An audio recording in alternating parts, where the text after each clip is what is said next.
दवाओं को कुछ लंबे समय तक लेने के बाद और उनकी डाइट सही करने के बाद ये चीज़ें ठीक हो जाती जी राहुल जी, आई होप आपको अपना जवाब जो है वो मिल चुका है। सर इसी बीच कॉलर भी हैं, आइए उनसे बात करते हैं। हेलो। हेलो। हेलो जी, कौन बोल रहे हाँ, हैं? मैं लखनऊ से दीपा बोल रही हूँ। जी दीपा जी। मेरी हाँ, मेरी नातिन है हम्म। 10 ईयर की। जी। उसको जो है पिछले साल से 1 साल से सफेद स्पॉट पड़ रहा है शरीर में। जी। तो ये असल में उसको सर्दी जुकाम की प्रॉब्लम बहुत रहती थी, तो हम्म। उसका ट्रीटमेंट बहुत चलता रहता था। अब ये स्पॉट कैसे आ गए हैं? है। जी।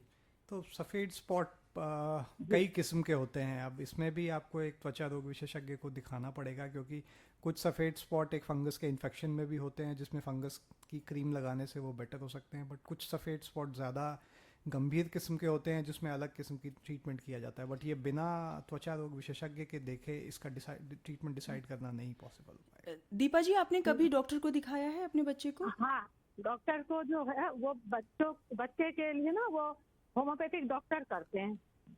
जी। तो होम्योपैथिक डॉक्टर बता रही थी कि ये किसी दवाई का साइड इफेक्ट है। अच्छा।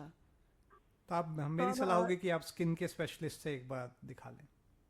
वो असल में थोड़ा फैल भी रहा है, आँख के पास है और पैर में है। जी। जी। जी, तो दीपा जी, जैसे कि डॉक्टर साहब ने आपको बताया कि एक बार आप स्किन स्पेशलिस्ट को ज़रूर दिखाइए ताकि ये जो समस्या है वो बढ़े नहीं। सर इसी बीच एक और भी कॉलर है लाइन पर और वो इंतज़ार कर रहे हैं काफ़ी देर से, आइए उनसे भी बात करते हैं। हेलो। हेलो जी, कौन बोल रहा है? जी, मैं मोहम्मद फैज, नामपुर कटरा जिला बारहवीं से बोला। मैं आप अपना नाम फिर से बताइए। मोहम्मद? मोहम्मद फैज, नामपुर मोहम्मद कटरा है। फैज़। जी जी जी मैम। जी। फैज़ जी, आप सवाल पूछिए। जी मैम, मेरा सवाल है मैम कि मैं पूछना चाहता हूँ मैम, मतलब सबसे मेरी छोटी सी शायरी को सुनाना चाहता हूँ। सुना दें? शायरी सुनाना चाहते शायरी? फैज़ जी, हमारे पास इतना वक्त नहीं है, आई एम सो सॉरी। हम आगे जो फ़ोनिंग प्रोग्राम करेंगे उसमें ज़रूर हम आपसे शायरी सुन लेंगे, क्योंकि अभी बहुत सारे ऐसे कॉल्स हैं जो बहुत लेना इंपॉर्टेंट है, मतलब वो कुछ जानना चाहते हैं, तो वो ज़्यादा ज़रूरी है कि हमारे पास डॉक्टर साहब यहाँ पर स्टूडियो में है तो उनकी समस्या हम पहले सुन लें।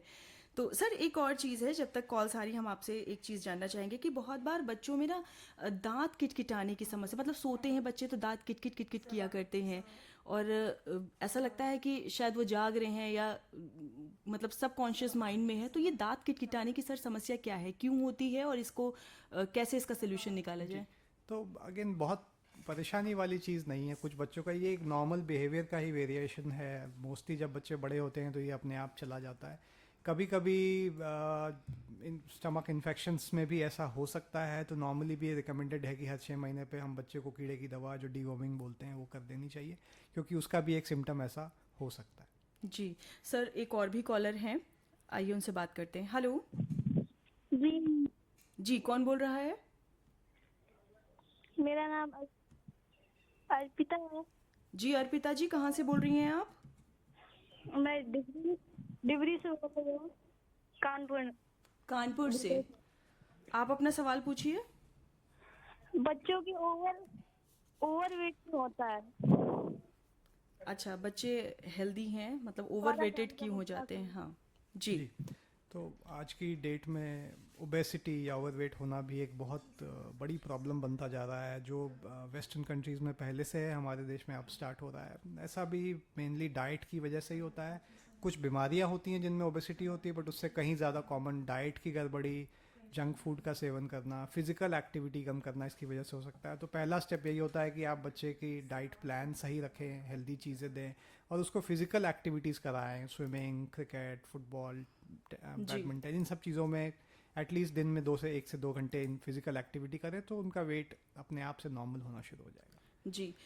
आदर्श जी ने पूछा है सर, नमस्ते मैम एंड सर, हाइट नहीं बढ़ रही है बच्चे की, एज जो है वो 13 साल की है, इसके लिए सर आप पहले ही बता जी। चुके हैं जी। कि अच्छा खान पान रखिए और अगर तब भी नहीं बढ़ती तो आप डॉक्टर से ज़रूर कंसल्ट करिए। सर सीमा गुप्ता भी पूछना चाह रही हैं, हेलो मैम, मेरी बेटी 14 साल की है और सर्वाइकल कैंसर की वैक्सीन कब लगवा सकते हैं? क्या ये वैक्सीन सरकारी हॉस्पिटल्स में अवेलेबल है? जी सीमा जी, तो बहुत ही वैलिड क्वेश्चन है। तो किसी भी कैंसर के लिए अगर वैक्सीन बन जाए तो इससे अच्छा क्या हो सकता है? तो सर्वाइकल कैंसर के लिए एचपीवी वैक्सीन अब अवेलेबल है। जी 9 साल से बड़ी लड़कियों में ये वैक्सीन लगाई जा सकती है। अगर आपकी बेटी 14 वर्ष की है तो ये वैक्सीन बिल्कुल लगाई जा सकती है। इस समय ये गवर्नमेंट ऑफ इंडिया की वैक्सीनेशन प्रोग्राम का पार्ट नहीं है, बट आने वाले समय में उम्मीद है कि ये जल्द ही वैक्सीन भी गवर्नमेंट ऑफ इंडिया के वैक्सीनेशन प्रोग्राम में आ जाएगी। तो सर ये गवर्नमेंट हॉस्पिटल्स में अवेलेबल होगी? हॉस्पिटल्स में अवेलेबल है, जी। बट फ्री ऑफ कॉस्ट अभी नहीं दी जा नहीं रही है, है। बट वैक्सीन अवेलेबल होती है। बिल्कुल। तो सीमा जी आपने बहुत अच्छा सवाल पूछा है। और सर जैसे कि आप क्रॉनिक डिजीज़ भी देखते हैं, बच्चों की कैंसर जैसी समस्याओं का भी निदान करते हैं। एक बहुत नॉर्मल सा कंसेप्शन होता है लोगों के माइंड में कि बच्चों में कुछ बड़ी समस्या नहीं आएगी कैंसर जैसी। तो इस पर सर बहुत डीप डिस्कशन तो नहीं चाहेंगे, लेकिन आपसे बस थोड़ा सा ओपिनियन चाहेंगे इसको लेकर के कि क्या कुछ हम बच्चों को लेकर के क्योर रखें, क्या कुछ प्रिकॉशंस रखें ताकि इस तरह की समस्याएं, दिक्कत जो हैं वो भविष्य में ना आए, और अगर हैं तो फिर क्या करें? जी, तो बस एक डेटा दूंगा कि इंडिया में साल में लगभग 75,000 बच्चों को कैंसर होता है, उसमें से केवल 35,000 डायग्नोज हो पाते हैं। तो बच्चों में कैंसर होता है और बहुत ज़्यादा अभी मिसकंसेप्शन है और डायग्नोज नहीं हो पा रहा है। कैंसर को, बच्चों के कैंसर को आप प्रिवेंट नहीं कर सकते हैं, बट टाइम पे पता लगा सकते हैं। तो सबसे पहला स्टेप है जागरूकता। सबको, फिजिशियंस को, जनरल लोगों को पता होना चाहिए कि बच्चों में कैंसर है, और कोई भी अनयूजुअल सिम्टम लगे तो अब तुरंत डॉक्टर के पास जाए, वो फर्दर वर्कअप करेगा। बिल्कुल, thank you so much sir. हमारे पास वक्त बहुत कम है, लेकिन चलते चलते हम आपसे ज़रूर एक संदेश लेना चाहेंगे, जो भी हमारे लिसनर्स सुन रहे हैं, जिनके घर में बच्चे हैं, और अगर बच्चे भी सुन रहे हैं तो हेल्दी और फिट रहें। तो बच्चों के लिए हम क्या कुछ करते रहें, किन चीज़ों को अवॉइड करें ताकि बच्चों में, एटलीस्ट घरों में जो हमारे बच्चे हैं जो मन के सच्चे हैं, उनमें कोई समस्याएं ना आए। तो आज के इतने सारे सवालों में भी जो सबसे ज़्यादा कॉमन सवाल था कि मेरे बच्चे का वजन नहीं बढ़ता, लंबाई नहीं बढ़ती, फ़ोन सबसे ज़्यादा देखता है, तो मैसेज भी वही है। सॉल्यूशन आपके हाथ में है, सुनने वाले श्रोताओं, आपके हाथ में है, माता पिता के हाथ में है बच्चे की हेल्थ।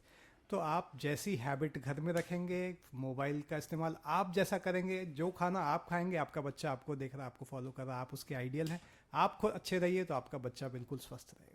बिल्कुल, thank you so much sir. आपको बता दें दोस्तों, एक बार फिर से प्रोफेसर निशांत वर्मा जी थे हमारे साथ, बाल रोग विभाग KGMU लखनऊ से। सर बहुत बहुत शुक्रिया हमारे साथ जुड़ने के लिए, हमारे लिसनर्स के इतने सारे सवालों के जवाब देने के लिए।